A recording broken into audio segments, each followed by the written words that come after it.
الصلاۃ والسلام علیک یا سیدی یا رسول اللہ وعلی آلک و اصحابک یا سیدی یا حبیب اللہ۔ السلام علیکم ورحمۃ اللہ وبرکاتہ۔ میرے پیارے دوستو، مسلمان بھائیوں اور بہنوں، بہت سے لوگ یہ سوال پوچھتے ہیں کہ درود شریف کون سا پڑھنا چاہیے، کون سا درود شریف پڑھنا زیادہ بہتر ہے، کون سا درود افضل ہے۔ تو سوچا کہ اس چینل پر میں تفصیلاً یہ بات سب کو بتا دوں تاکہ پوری بات سمجھ میں آ سکے۔ میرے ویڈیوز تھوڑے لمبے ہوتے ہیں کیونکہ میں چاہتا ہوں کہ پوری بات سمجھاؤں آپ لوگوں کو، تاکہ آپ لوگوں کو پوری بات سمجھ میں آ جائے۔ اگر شارٹ کلپ بنا کر میں سینڈ کروں گا تو آپ کو پوری بات سمجھ میں نہیں آئے گی، لہٰذا ویڈیو کو مکمل دیکھا کریں، اور اگر میرے ویڈیو آپ کو پسند آ رہے ہیں تو میرا چینل سبسکرائب بھی ضرور کریں اور میرے ویڈیوز کو آگے شیئر بھی کریں۔ تو کون سا درود افضل ہے؟ بہت سے لوگوں کا یہ خیال ہے کہ درود ابراہیمی سب سے افضل ہے۔ اللہ کے بہت سے ولیوں نے، سلف صالحین نے بھی یہ کہا ہے کہ درود ابراہیمی سب سے افضل درود ہے، لیکن پوری امت اس بات پر متفق نہیں ہے۔ نہ ہی قرآن پاک میں کوئی اس طرح کا حکم ہے کہ درود ابراہیمی سب سے افضل درود ہے، نہ ہی احادیث مبارکہ میں اس بات کا ذکر ملتا ہے کہ درود ابراہیمی ہی سب سے افضل درود شریف ہے، یا صرف درود ابراہیمی ہی پڑھنا ہے اور کوئی درود شریف نہیں پڑھنا۔ اس طرح کی کوئی بات نہ قرآن پاک میں ہے نہ حدیث میں ہے۔ رہی بات بزرگان دین کی، اولیاء کاملین کی، علماء کرام کی، تو ان کے درمیان اس بات پر اختلاف ہے کہ کون سا درود سب سے افضل ہے۔ اکثر کی رائے یہ ہے کہ درود ابراہیمی افضل ہے۔ اس کی وجہ یہ ہے کہ اس درود پاک کو نماز میں شامل کیا گیا ہے، اس لیے اکثر علماء کرام یا اولیاء کاملین نے اس درود شریف کو افضل درود قرار دیا ہے، لیکن بہت سارے اولیاء کاملین نے بھی، سلف صالحین میں سے بھی کچھ نے اور علماء کرام میں سے بھی کچھ نے، اور صیغے مختلف ہیں جن کے بارے میں کہا ہے کہ یہ درود زیادہ افضل ہیں، اور میرا عقیدہ یہ ہے کہ درود سارے ہی افضل ہیں۔ درود جو بھی ہیں وہ درود سارے ہی افضل ہیں۔ جس طرح پھول ہوتے ہیں نا، پھول تو سارے ہی پھول ہوتے ہیں، ہر پھول کی اپنی خوشبو ہوتی ہے علیحدہ،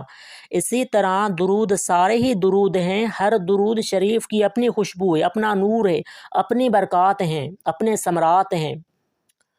اور اگر دیکھا جائے، اگر قرآن پاک کی آیت جس میں اللہ تعالیٰ نے درود پاک پڑھنے کا حکم دیا ہے، تو اگر اس پر غور کریں تو پتہ چلتا ہے کہ درود افضل وہ ہے جس میں درود بھی ہو، سلام بھی ہو، کیونکہ اللہ تعالیٰ نے فرمایا ان اللہ و ملائکتہ یصلون علی النبی یا ایھا الذین آمنوا صلوا علیہ وسلموا تسلیما۔ اے ایمان والو،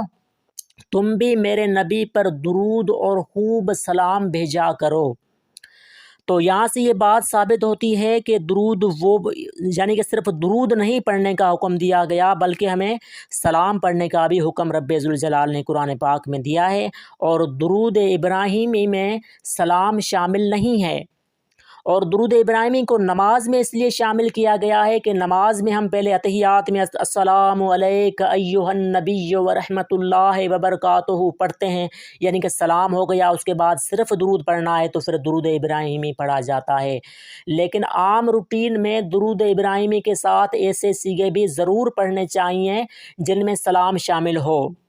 اور جس درود میں وسلم یا وسلم کا لفظ شامل ہے اس میں درود کے ساتھ سلام بھی شامل ہے، جس طرح درود خضری ہے صلی اللہ علی حبیبہ محمد وآلہ وسلم، یہ چھوٹا لیکن مکمل درود ہے۔ اسی طرح درود مغفرت اللہم صلی علی سیدنا محمد وعلی آلہ وسلم، یہ بھی چھوٹا لیکن مکمل درود شریف ہے۔ اور یہ بات کچھ لوگوں نے شو کی ہوئی ہے کہ جی نہیں، درود ابراہیمی کے علاوہ تو اور کوئی درود نہیں ہے، تو یہ ان کے علم کی کمی کہی جائے گی، اور وہ لوگوں کو یہ کیا میسج دے رہے ہیں کہ درود ابراہیمی کے علاوہ کوئی درود نہیں ہے۔ اور بھی بہت سے درود احادیث مبارکہ سے ثابت ہیں، یعنی کہ اللہ کے پیارے حبیب صلی اللہ علیہ وآلہ وسلم نے اپنی ظاہری حیات مبارکہ میں جو درود شریف کے صیغے سکھائے ہیں وہ صرف درود ابراہیمی نہیں ہے، اور بھی بہت سے صیغے ہیں، جس طرح درود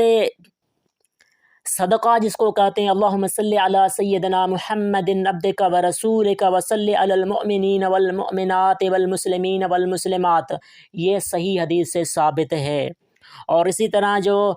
بڑے بڑے علماء کرام نے یہ درود شریف لکھا ہے، علامہ صحاوی نے القول البدیع میں بھی لکھا ہے کہ جو شخص جمعہ کے دن نماز عصر کے بعد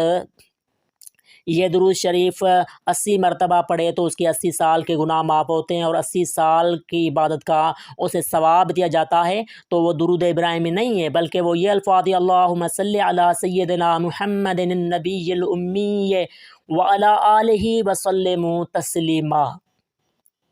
اس طرح کے اور بھی بہت سے درود شریف ہیں۔ یہاں میں بات کو مختصر کرتا ہوں، اور وہ یہ کہ درود شریف سارے ہی افضل ہیں،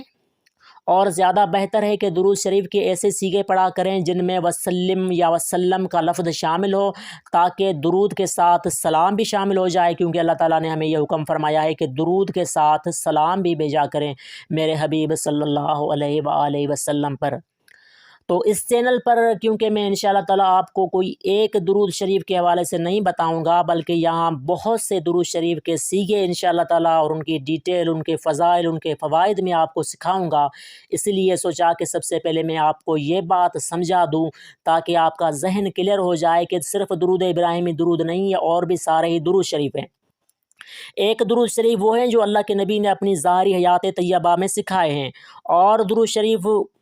ایسے بھی ہیں بہت سے جو اللہ کے نبی نے اپنی ظاہری حیات میں نہیں سکھائے تھے، لیکن اولیاء کاملین کو وہ درود شریف اللہ کے نبی نے الہام میں یا پھر خواب میں سکھائے ہیں۔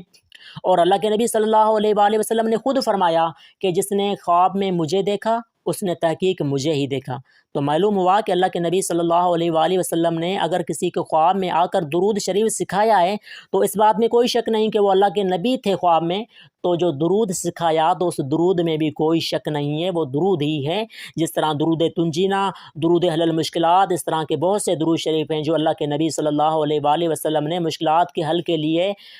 بزرگان دین کو یہ تفصیل سے قصے لکھے ہوئے ہیں سارے کتابوں میں، کہ اللہ کے نبی نے مشکلات کے وقت میں ان کو یہ درود شریف کے الفاظ سکھائے۔ درود حل المشکلات، درود تنجینا وغیرہ اس طرح کے بہت سے صیغے ہیں جو اللہ کے نبی نے سکھائے ہیں۔ تو انشاءاللہ تعالیٰ اس چینل پر میں آپ کو تفصیل کے ساتھ درود شریف کے مختلف صیغے اور ان کے پڑھنے کے طریقے، فضائل، وظائف انشاءاللہ تعالیٰ میں ڈیٹیل کے ساتھ آپ کو سمجھاؤں گا۔ اور انشاءاللہ تعالیٰ اب جو ویڈیو آئے گا کل سے، نیکسٹ ویڈیو جو ہوگا اس میں درود ابراہیمی کے حوالے سے انشاءاللہ تعالیٰ وہ ویڈیو ڈالوں گا۔ اس میں انشاءاللہ تعالیٰ درود ابراہیمی کے فضیلت اور فائدے ڈیٹیل کے ساتھ بتاؤں گا۔ اللہ تعالیٰ ہم سب کو محبت کے ساتھ